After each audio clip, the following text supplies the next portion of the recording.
Okay, let's get our concept maps out. Follow along. We're going to talk about quantum numbers now.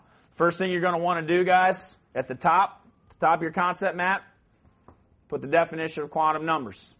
Okay, the definition of quantum numbers are numbers to explain properties of atomic orbitals and the electrons that are in them. Properties that explain atomic orbitals and the electrons that are in them. Okay? Basically, guys, it's pretty simple.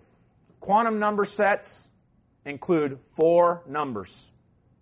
4 numbers that describe different characteristics of where an electron is located and in what orbital it's located in.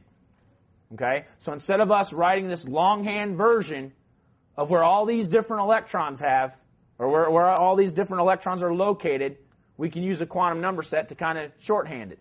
So it makes it a lot easier for us to describe if there's 92 electrons in an atom. A quantum number set's a much quicker way to describe where those 92 electrons are compared to writing out a whole electron configuration, which you're going to learn after quantum number sets. Okay? So now we have the definition of what quantum numbers are. So that's the middle of our concept map. That's what we're going to put in here, quantum numbers.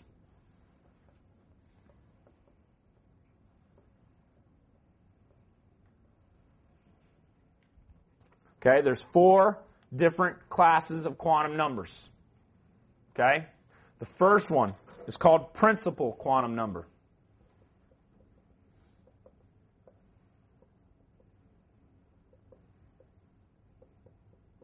There's principal quantum number. Principal quantum number is notated by the letter N. Principal quantum number is notated by the letter N. Okay?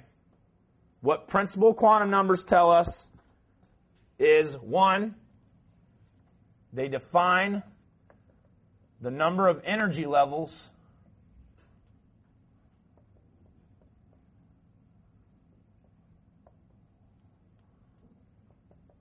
that are in an atom.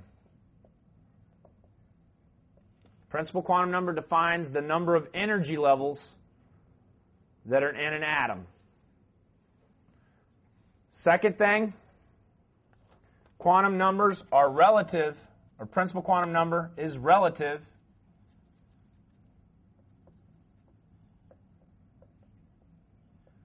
to the period an element is in.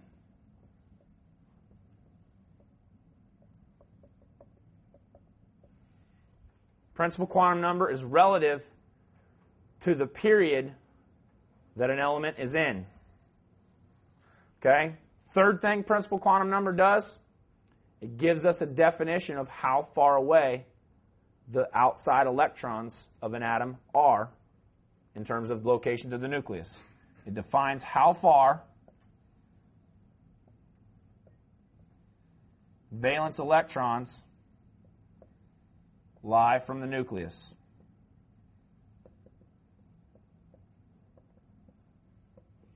Okay, so those are the 3 major things that principal quantum numbers tell us. Number 2 is angular momentum number.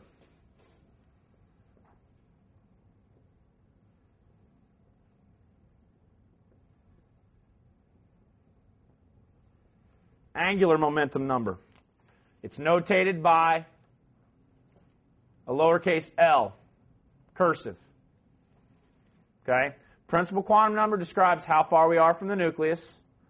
Angular momentum number indicates the shape of the orbital that the final electron is in. The shape of the orbital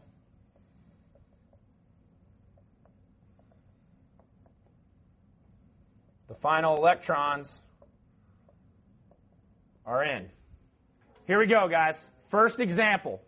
I'm going to pick a random element. We're going to establish the quantum number set based on what we just learned on our concept map. Okay? The element is iron. My low-level Earth Space Science kids, I use 5 or 6 of these different types of concept maps per chapter. You can find ways to use this in any subject. But specifically for science, when there's so many different interrelated or interconnected parts to a scientific process, these things come in so handy that it allows kids to see the individual parts, see the definitions of the individual parts, link them into that central concept that we're trying to teach.